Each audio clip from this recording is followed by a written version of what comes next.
અંજારના સત્તાપર બાદ હવે રતનાલના ખેડૂતોએ માલિકીની ગોચર રહેલી 4 એકર જમીન ગૌશાળાને અર્પણ કરી। રતનાલના નારણભાઈ રૂપાભાઈ આહિરે વર્ષ 2005માં રતનાલ મોડસર માર્ગ ઉપર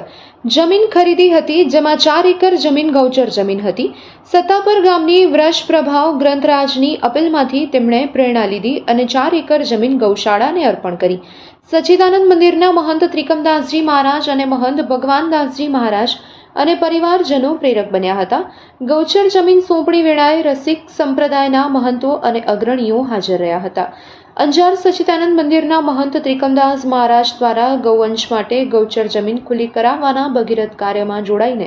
રતનાલ ગામના ખેડૂત અગ્રણી દ્વારા ગાયો માટે પાણીનો અવાડો બનાવીને વર્ષોથી પોતાના કબજામાં રહેલ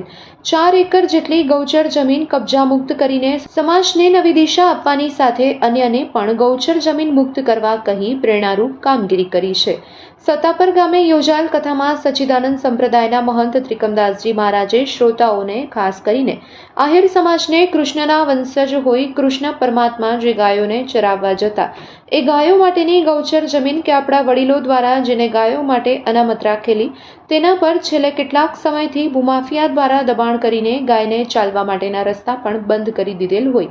જેણે પણ આવી ગૌચર જમીન પર દબાણ કરેલ હોય તેમણે ધીરે ધીરે આ દબાણ દૂર કરવું જોઈએ। વળી મહારાજે તો ત્યાં સુધી જણાવેલ કે ગૌચર જમીન પર દબાણ કરનારને નરકમાં પણ સ્થાન નહીં મળે તેવો આ અપરાધ હોય, સત્વરે ગૌચર જમીન ગાય માટે મુક્ત થાય તે જરૂરી છે। સત્તાપર ગામે વર્ષોથી વડીલો દ્વારા ખરવાડ તરીકે જે જગ્યાનો ઉપયોગ થતો હતો તેવી આશરે 10 એકર રોડ ટચ જમીન મહારાજની અપીલને ધ્યાને લઈ એક સાથે મુક્ત કરીને ગાયો માટે ગૌશાળા બનાવવાનો નિર્ણય કરેલ। આ તમામ કામગીરી જોઈને રતનાલના કિસાન અગ્રણી અને યુવા નેતા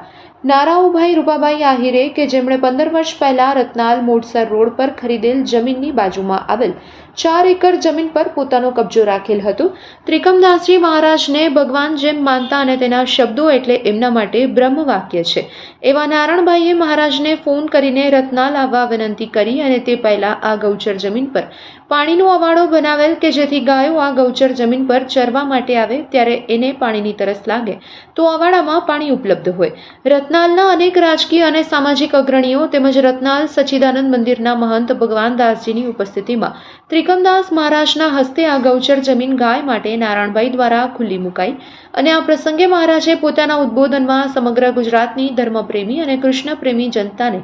ગાય માતા માટે વર્ષોથી વડીલો દ્વારા અનામત રાખેલ ગૌચર જમીન ધીમે ધીમે ખાલી કરીને સરકાર દ્વારા પણ ગૌચર જમીન મુક્ત કરવા માટે ચાલી રહેલ અભિયાનમાં જોડાઈને પોતાની જાતને આ દોષમાંથી સત્વરે મુક્ત કરવા અનુરોધ કરીને સત્તાપર અને રતનાલ ગામની જનતા દ્વારા જે જ્યોત પ્રજ્વલિત કરેલ છે તેનો પડઘો સમગ્ર ગુજરાતમાં પડી રહ્યો છે।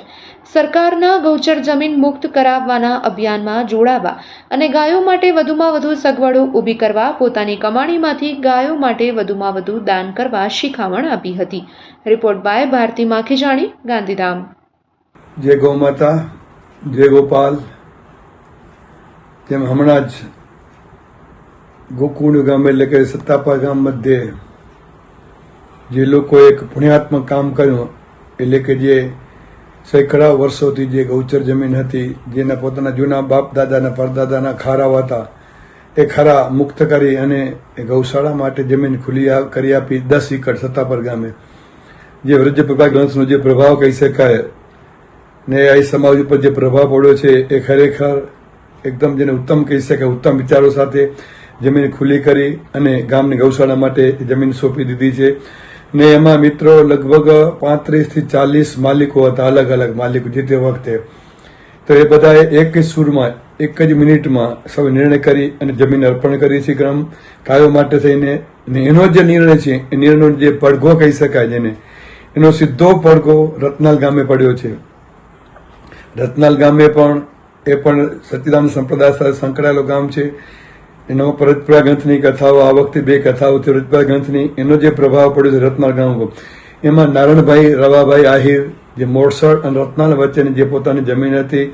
એના વચ્ચે જે પોતે પૈસા ખર્ચી અને જે જમીન જે તે વખતે ખરીદેલી હતી લગભગ 4 થી 5 એકર જમીન એને પણ આ પડઘો આનો જે પ્રભાવ સાંભળી અને તરત જ એણે સાંજે મને ફોન કર્યો. મારાથી મારી જે જમીન છે મારી વાડીની બાજુમાં લગભગ 4-5 એકર જેવી જમીન છે, જે તે વખતે મેં પૈસા આપીને ખરીદી હતી નારાયણભાઈ, એ મારે જમીન હવે ગૌચર માટે ગામને આપી દેવાની છે. તે તરત જ અમે એ વખતે ત્યાં ગયા. સાંજના સમયે ગૌરજ સમયે સાંજના ગાયોના ધાણા આવતા હોય ને એ શુભ સમયે સમગ્ર ગામના જે આગેવાનો હતા એની સાથે બેસી ચર્ચા કરી, નારિયેળ વધેરી, સામગ્રી ધરાવી, ગૌ માતાનું પૂજન કરી. એ પણ જમીન છે એ આપણે ગૌચર જમીન ખુલ્લી કરી આપી છે. ખરેખર એક જેને કહી શકાય સમગ્ર રાજ્યમાંની સમગ્ર દેશમાં શ્રેષ્ઠ ઉદાહરણ કહી શકાય, જે પોતાના લોકોમાં એવો ભાવ જાગી અને પોતપોતાની જ્યાં જ્યાં જમીન દબાવેલી છે તે જમીન આપોઆપ સ્વયં કે સરકારી તંત્ર નહીં, કોઈ દબાણ નહીં, છતાં એક સાધુના કહેવાથી, એક સંતના કહેવાથી, એક ગુરુના કહેવાથી એ જમીન ખુલ્લી થતી આવે છે. તો ખરેખર એક ઉત્તમ સમય કહી શકાય. એક પછી એક હું તો બધાને વિનંતી કરું છું, જેણે જેણે પોતાની જમીન દબાવી, કથામાં પણ મેં વાત કરી હતી, હજી પણ જાહેર વાત કરું છું આપણા ચેનલના માધ્યમથી, કેમ કે આપણે બધા એક જેને કહેવાય ને ગૌ માતાનો હક છે પૃથ્વી ઉપર જે જમીન છે, ગૌચર જમીન છે, એ દબાવવાનો આપણે કોઈ અધિકાર નથી. આપ સૌને આપણે ચેનલના માધ્યમથી હું સૌને વિનંતી કરું છું, જેણે જેણે આ જમીનમાં કદાચ ભૂલી ચૂકી કઈ દબાણ થયું હોય, ભૂલી ચૂકી કોઈ જમીન દબાવી હોય, ગૌચર જમીન હોય, તો ખુલ્લા દિલથી હૃદયથી જાહેર કરી અને પોતે ગૌ માતાને અર્પણ કરી. જય ભ્યતના, જય ગૌ માતા, જય શ્રી સતીદાન, રાધે રાધે, રાધે રાધે.